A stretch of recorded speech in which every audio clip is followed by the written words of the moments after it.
So I'm excited to welcome Jeff Garvin to our podcast. Jeff is an author, actor, and musician. He started acting in high school, and his career included appearances on The Wonder Years, Roseanne, Killin' in the City. He's an award-winning classical guitarist and fronted the rock band 7K. He always wrote short stories and lyrics, and after that band dissolved, he found his passion in full-length fiction.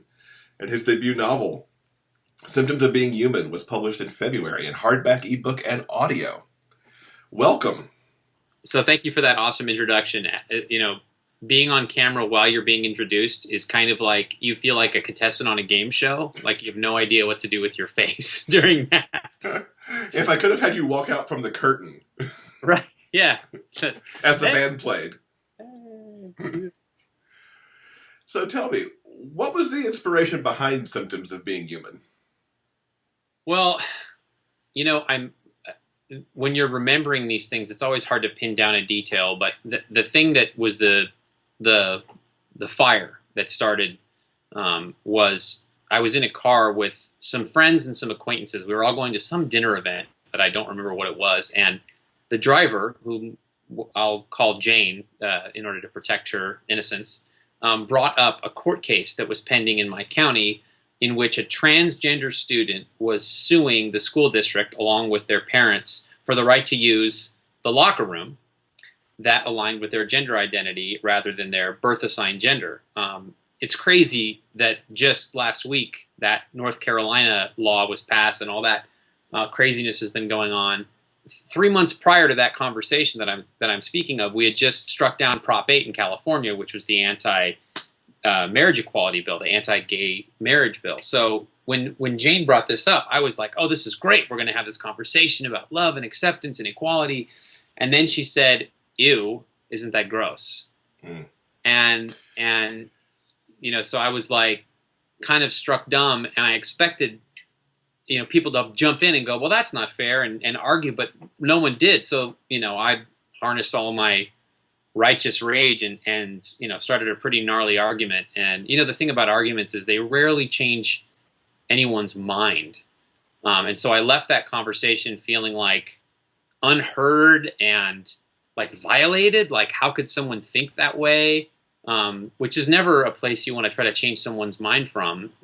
So I tried to just kind of get over it, but I woke up the next day thinking about that student and what it must have been like to go to school the day after that newspaper story broke.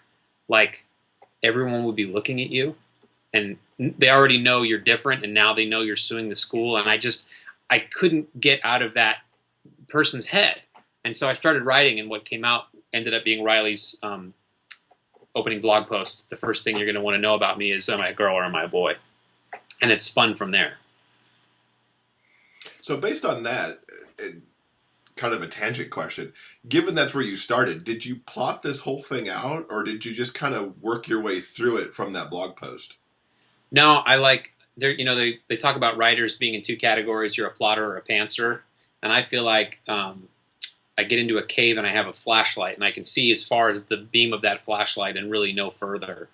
So the character characters sort of just show up for me, and Riley just really showed up for me from that first blog post as like angry and funny and terrified and socially awkward. And I just dropped Riley into that family and that school and kind of watched what happened. I didn't plot it out. The idea of a congressman dad occurred a little bit later to me, because I was trying to create, when you're writing a book about something, you want to create pressures, and I was looking for a way to make more pressure. And I thought, in my county where I grew up, Orange County is a very conservative county.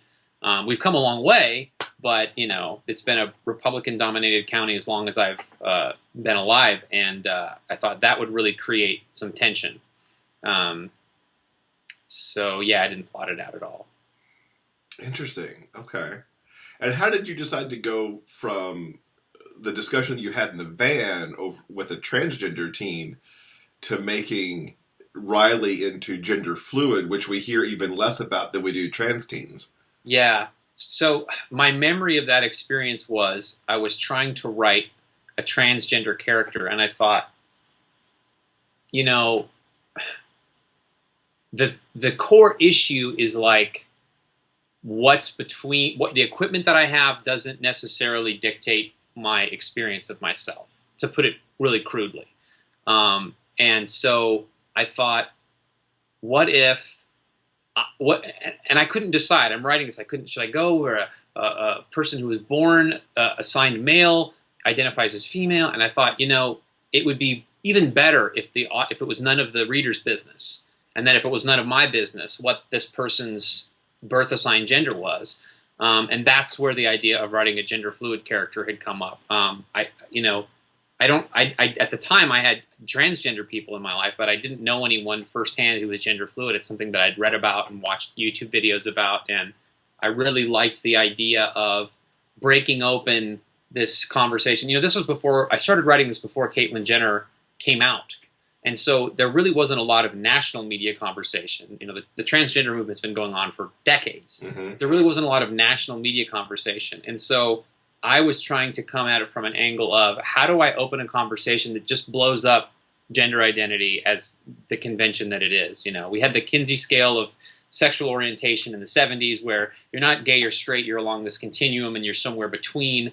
And I thought this would be a really great conversation, and I'd be able to have this reader-writer experience where we really got to say, can we love someone, a fictional someone? Can we relate to someone without knowing what their biological gender is? Because it's like the first thing you do when you look at someone is go boy or girl.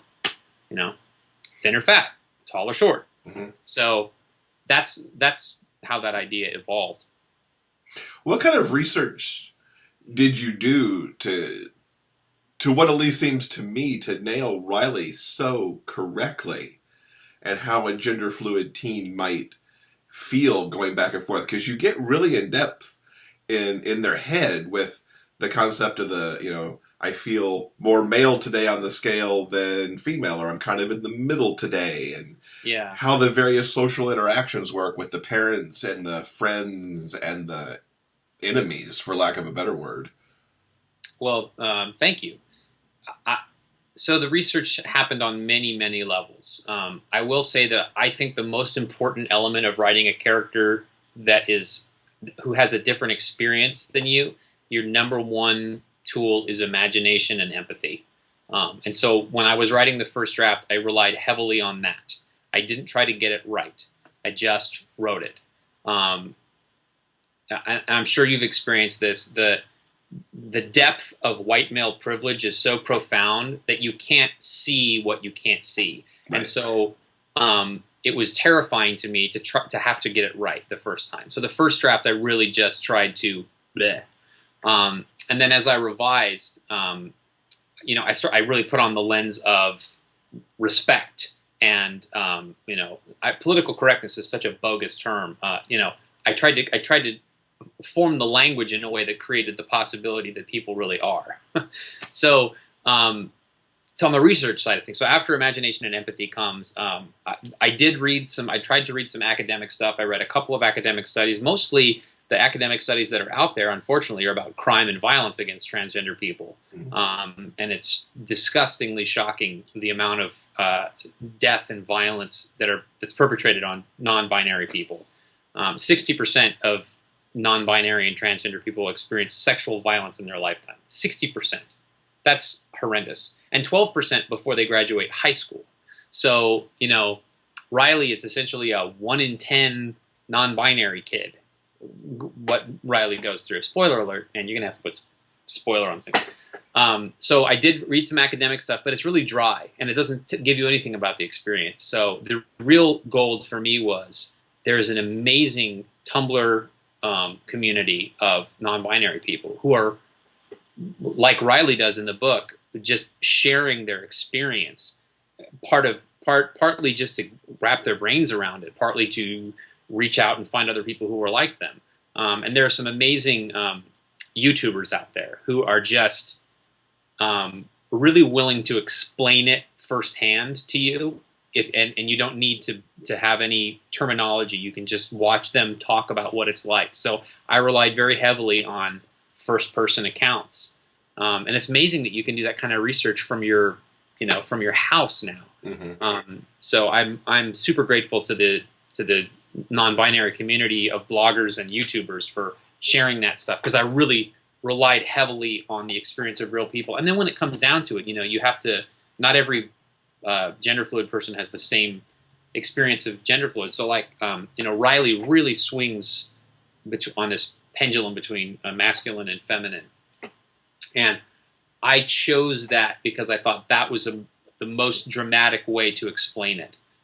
Not most gender non-binary people don't experience that dramatic swing. Most people are kind of like, yeah, I'm like right here most of the time. Sometimes, but to really have people understand it, I wanted to have a contrast. How much of a responsibility did you feel in this book? Because it's not one of those things that's often out there. You could find a lot of books on the gay experience, the lesbian experience, more books on the trans experience in fiction. But I think for many people, and I could be wrong here, that this might be their first time to see gender fluid, especially in YA fiction. When I pitched the book, my writing group was like, "Oh, that's awesome. Is gender fluid a real thing?" And without outing people, that was an experience I had over and over and over again. So I didn't start off feeling like this was going to be a responsibility thing. I just thought like this was I had something to say about it. And I've always believed that this was going to sound voodoo-y, but I've always felt like the story picks the writer and not the other way around. And I tried not to write this. Like I really felt like you've got the wrong guy. And there's a lot of conversation about diversity in YA and diverse authors in YA, own voices, all that. So I really felt like this was, man, do I want to be the person who writes this? But it wouldn't leave me alone. So at some point I had to give up and write it. And I felt a tremendous responsibility. I always feel a responsibility to write true characters that I would buy who they are and what they do. But add this layer of Riley has a whole experience that I never had, a very specific kind of experience. And as I got out there and people were telling me, yeah, I didn't know gender fluid was the thing, I felt like, okay, without being, a pedagogue, I have to find a way to instruct and explain this to people. Because I didn't have, in my original pitch, sometimes Riley feels like a boy and sometimes Riley feels like a girl. And so I didn't have that in the pitch as this gender fluid. So it was a fine line because I wanted the queer community to vibe with it and relate to it and appreciate it. But I also wanted, people in northern Indiana to read it and go, wow, I didn't know this is what it was. It was a fine line to toe. And maybe in North Carolina, too. Definitely in North Carolina. Let's just send them a box of books or two. Yeah. I keep threatening to send the Westboro Baptist Church a case. Nice. Yeah, they'd be a good candidate for it as well. There's an Amazon review, like one of the first 5 Amazon reviews the book got, and it's 1 star, and it says, I would not recommend this to anyone. Paganism should not win out in the end. Paganism. Okay. Interesting. Apparently needed to leave it. Okay. That's just, it was a total instinctual thing. So what's the message that you want Riley to leave with readers? I am so loath to tell readers what message to take away from a book, because I feel like if I tell you my message, it locks out your message, or the thing that you got from it. So there's definitely, I don't want to put a message out there, but I would say I hope that readers fall in love with or come to know Riley without having to know Riley's birth assigned gender, and that is a satisfying experience despite that omission. And now that you've put the omission out there as a spoiler, I was impressed that you circumnavigated through that without even having the parents put it out there. Yeah. When I started writing this, I thought there's no way that pronouns aren't going to paint me into a corner. There's just no way I'm going to get 50 pages done. And if I can get 50 pages, I'll be okay. And then I got 51 pages and I was like, God, now I have to write it. Damn it.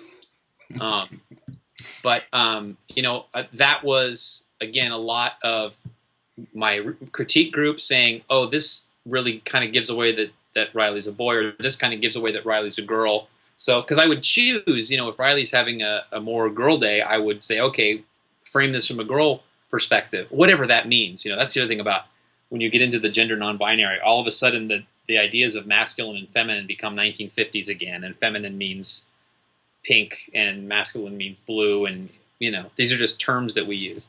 But that was a craft conversation of how do you create a scene where I don't say him or her, he or she, but you're not like going, wait a minute, why did you leave that word out? Or it has to feel natural. It can't be a glaring deletion or a blank spot. It can't feel like redacted.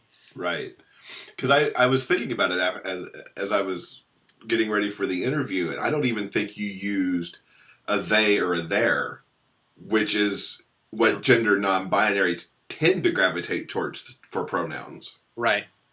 Yeah, well, it's funny. I've actually gotten some criticism for not using non-binary pronouns from members of the queer community, and I totally get it. Finally, here's a book that represents my group, and you didn't attack the language, which is the biggest barrier. Without language, you can't have ideas. You can't have thoughts. You just have running images. And we assume that everyone has our cultural experience of gender, but like there are languages all over the world that are non-binary.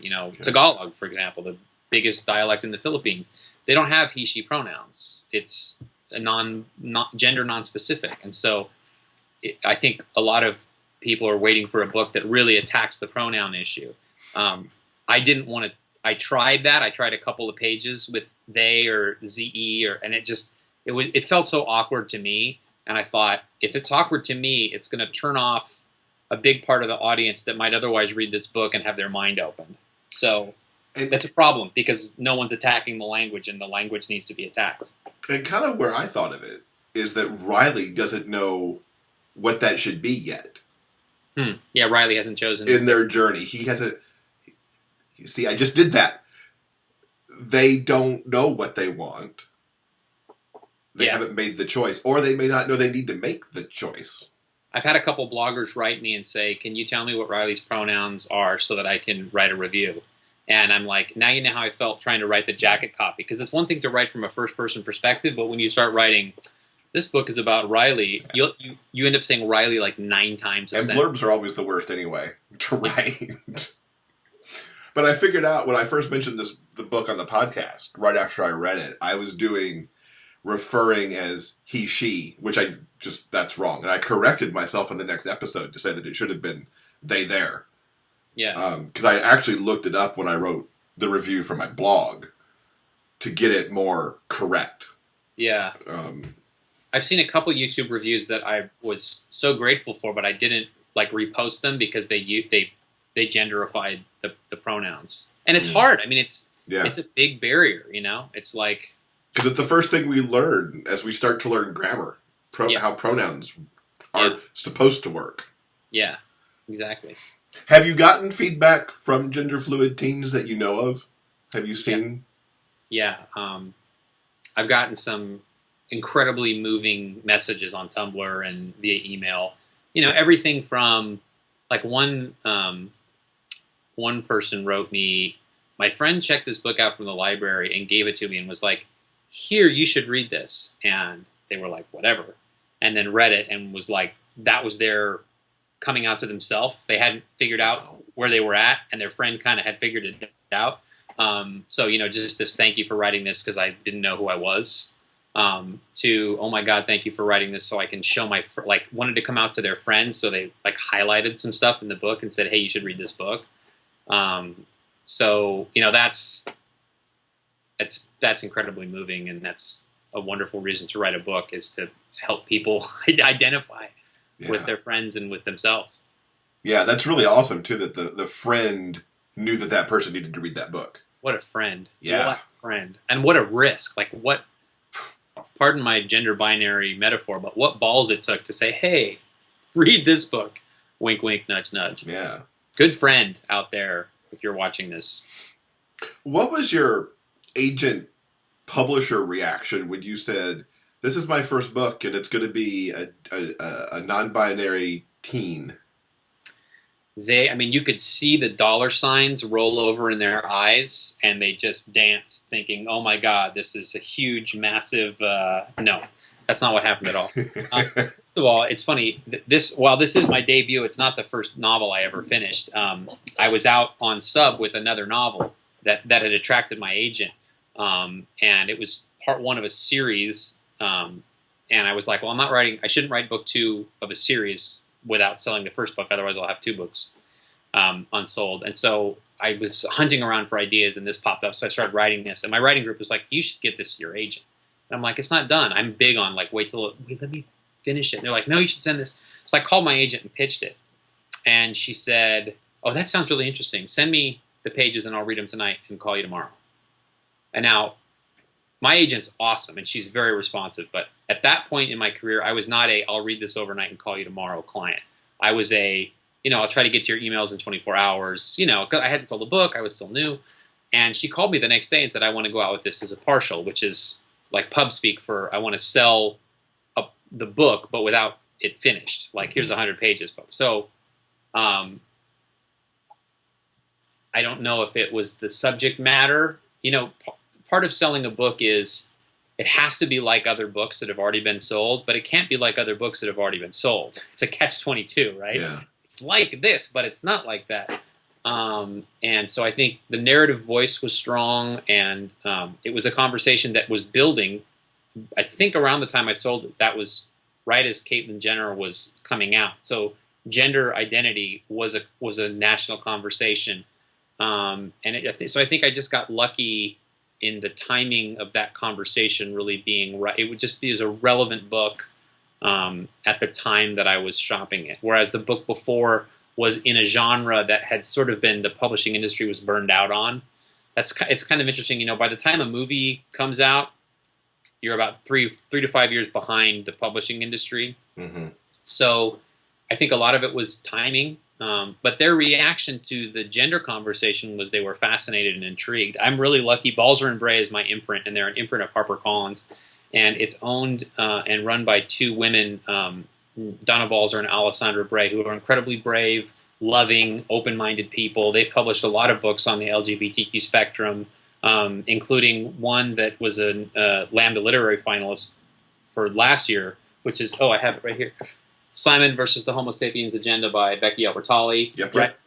So this Balzer and Bray, this is their logo. I'll just hold it up. If you see a book like that, I haven't yet read a Balzer and Bray book that I wasn't like, wow, these people know what they're doing. So I think my agent knew the right place to send it to.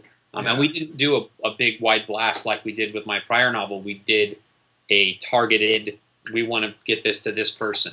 And it was a preempt, which means they made an offer that was we want to buy this before other people look at it offer. So yeah, I did not realize that Simon and Symptoms of Being Human were from the same publisher, but now that you've said that, it makes a lot of sense.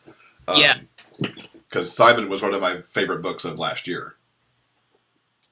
I'm like so pleased to be on the same. I think of record labels. So I'm so proud to be on the same label as Becky Albertalli, but the same imprint. It's imprint.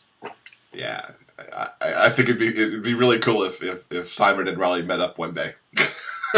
Some literary mashup. Well, I just found out, and this is on Twitter, so I'm not spoiling it, that Adam Silvera, who wrote More Happy Than Not, another awesome book on the LGBTQ spectrum, although it's from Soho Teen. I gave my copy away. He and Becky Albertalli, who wrote Simon, are collaborating. They're going to write something together. That's awesome. So that's going to be awesome. So this is your first book published, but you said it's not your first book that you've completed. What's the most surprising thing you learned in this book about your writing process? Writing this book? Yeah. Just how little control I have over it. When you're learning to write, when you're in classes or when you're, reading books about writing, it's all about the craft. And to me, the craft is such a, I don't want to say it's a small part of the experience. It's just not the most psychologically challenging part of the experience. If you're dropped off in the wilderness with a knife and a spoon, you're going to use the knife and the spoon to survive. And that's kind of how I feel about your tools as a writer. Like when you're dropped off in the desert of your blank pages, you're going to use the tools you have at your disposal. It's not like you're going to go, I should have used alliteration there, or, oh, man, a dramatic irony would have been great. It's like, help me, I'm stuck. God. So I think that it was disempowering to realize how little my brain and my talent or my tools have anything to do with successfully finishing a novel. It's really an act of it's like an act of will and a psychological endurance test. Can you continually try to be better? Because when you when you write a second draft, it's like, well, if I could have done that better, I would have done it the first time. So you have to become a better writer than the dude who wrote the first draft. I think that was the most surprising thing. Was like, really? I've already written a book. Like, shouldn't I be better at this by now? No. Slowly but surely. Slowly but surely. How does this compare to your other... You've been all over the artistic spectrum, from actor to film to writing to musician to lyricist. How does this kind of fit into your overall artistic world? And can you actually say which one you like doing the best, or are they all kind of fun in their own way and rewarding? It's hard to say. I don't have the best track record about sticking with one thing for more than a decade. And I'm only 5 years into my I'm going to be a writer thing. Obviously, this is the most commercial success I've had in my artistic pursuits. But I would say the thing about acting that frustrated me was the lack of control. You have to wait for somebody else to write a part and then cast you in it. And that was extremely frustrating.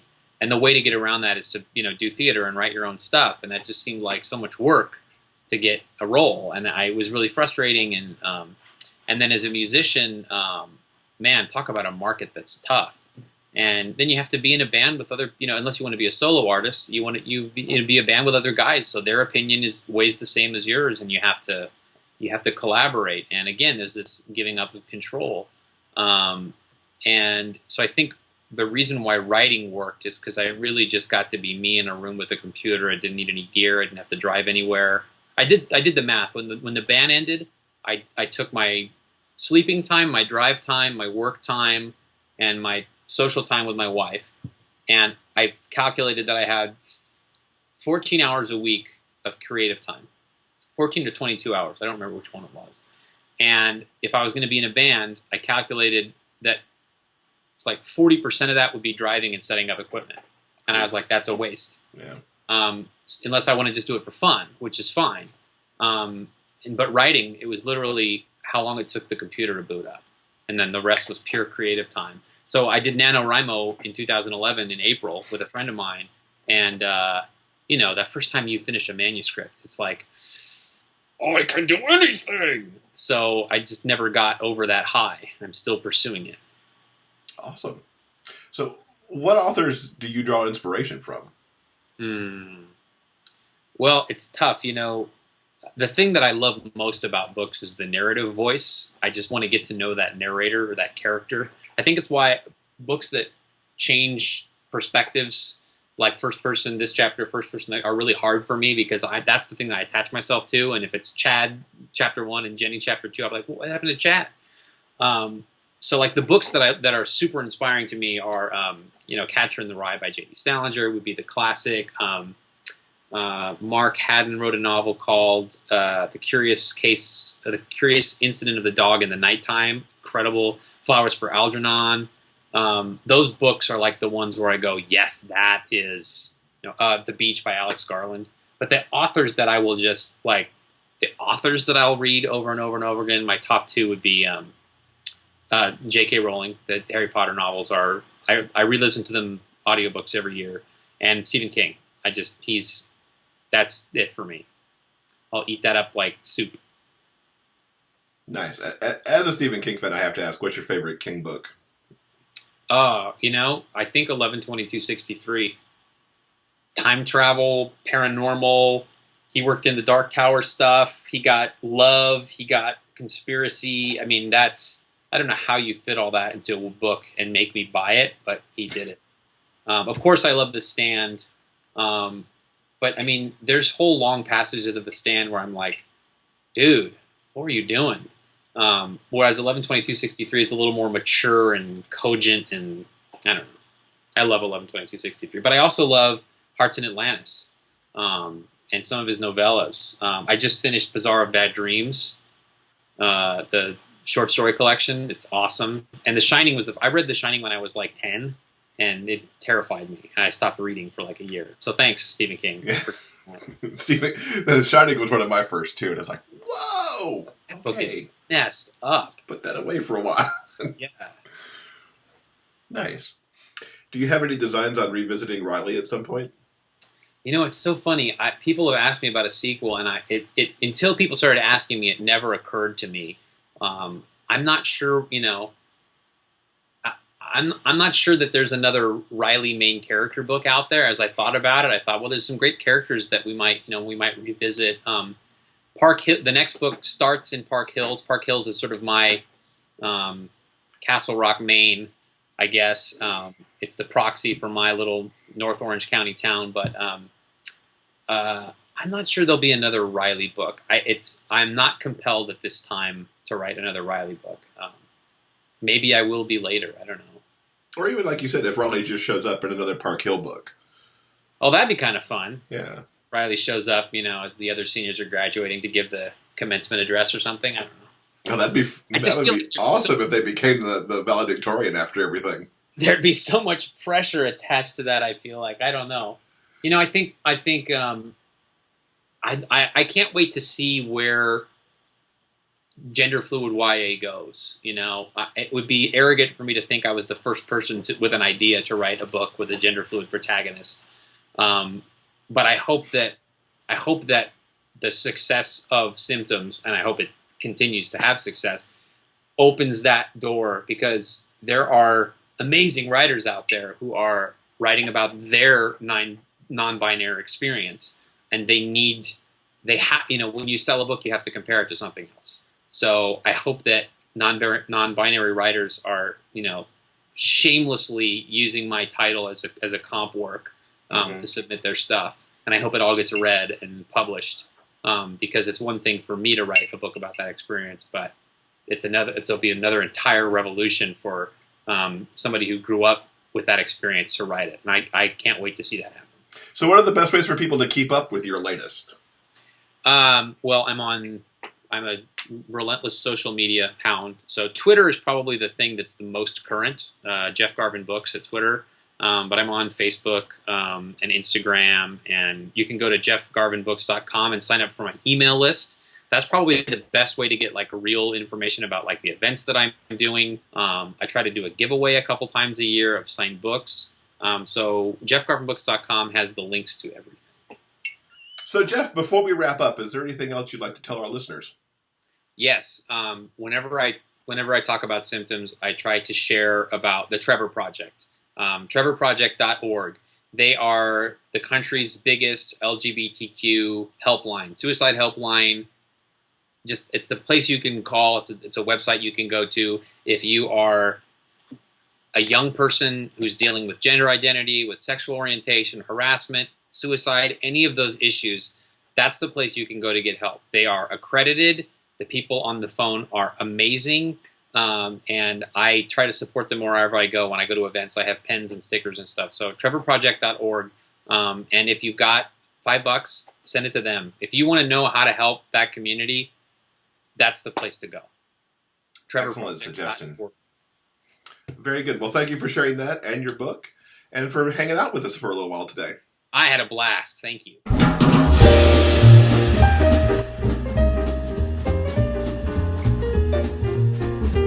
So I'm curious how you decided to end the book where you did. So I read it, if you will, in audio. So I didn't have a really good concept of where the end was, because I wasn't monitoring it closely. Audiobooks will sneak up on you like, wait, hold on. Whereas when you're reading a paper book, you can see, oh man, it's getting close. Or even a Kindle, it'll tell you, the percentage. The percent. That's one thing I hate about audiobooks is all of a sudden there's music creeps up and you're like, wait, what? No. Which is exactly how I was.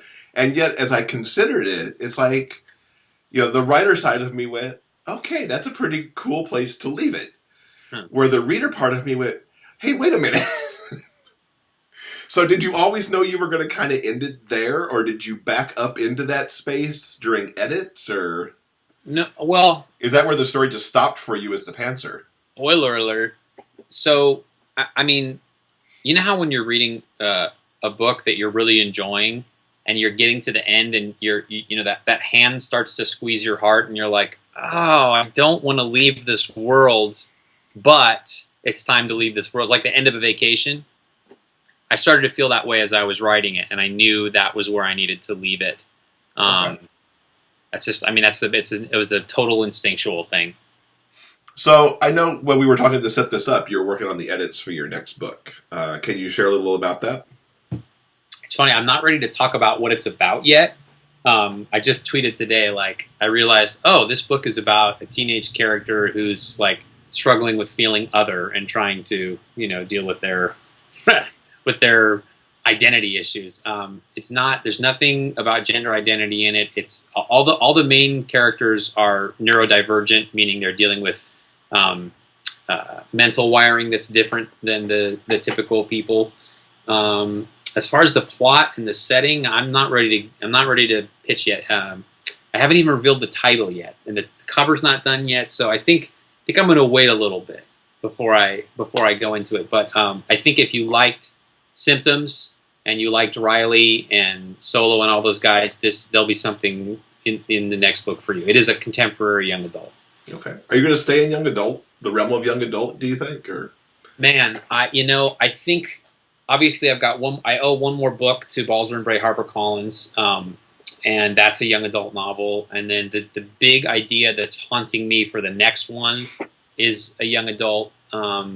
But at some point, I think I may extend my reach. I don't know. It's like I said, the books kind of come knocking on my door, so it's going to depend. I stumbled into young adult. I read. I mean, the novels that I loved are all considered young adult just before there was a shelf called young adult. So I kind of stumbled into that because I think the teenage years are where you really start forming your adult identity, you know, and the music that you loved and the books that you loved. But I think I have stuff to say that might not be targeted at young adults. It might just be Gen Pop. that's a good term for it. Gen Pop. Registered trademark. I think that's what they call people in prison that aren't in a specific ward, the Gen Pop. Yeah. Well, rebranded for something for YA. Yeah. Do you have an idea when the book comes out, this next one? Does it have a date lurking out there on the calendar? It'll be in 2017. If I meet my deadline in 5 days, it'll have a much better chance of coming out in the first half of 2017, but definitely in 2017.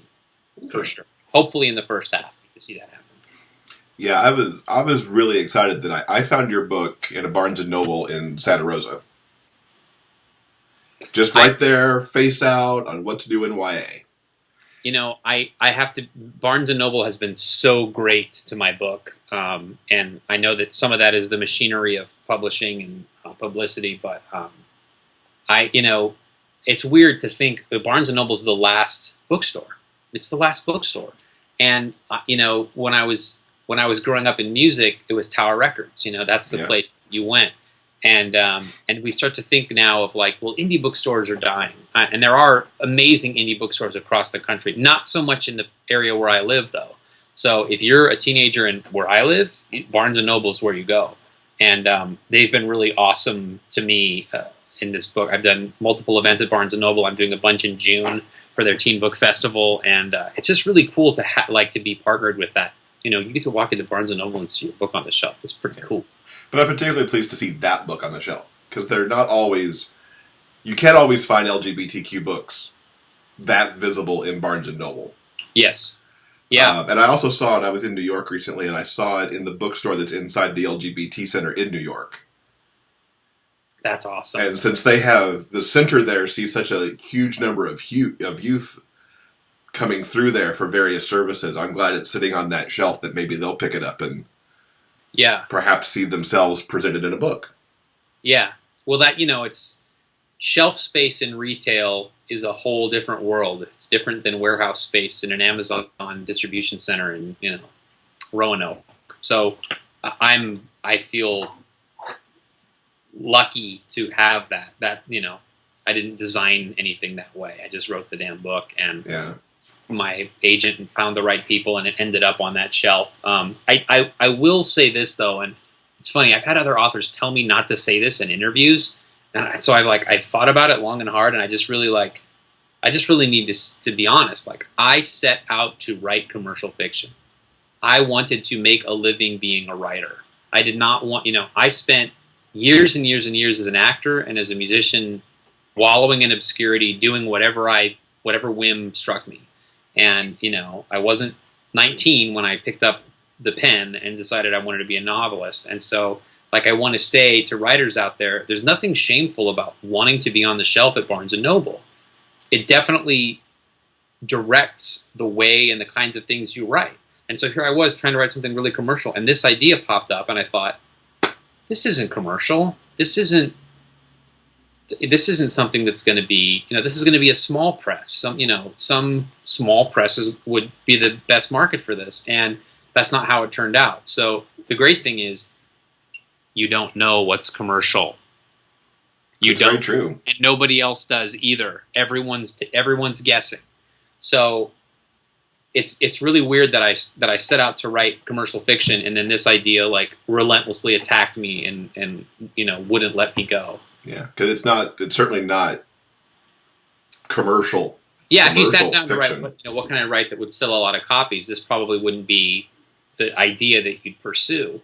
And yet, when people read it, they got excited about it. And so that's what you want to look for. Is if you're a writer and you're trying to create something, are you excited by it? Is it turning you on?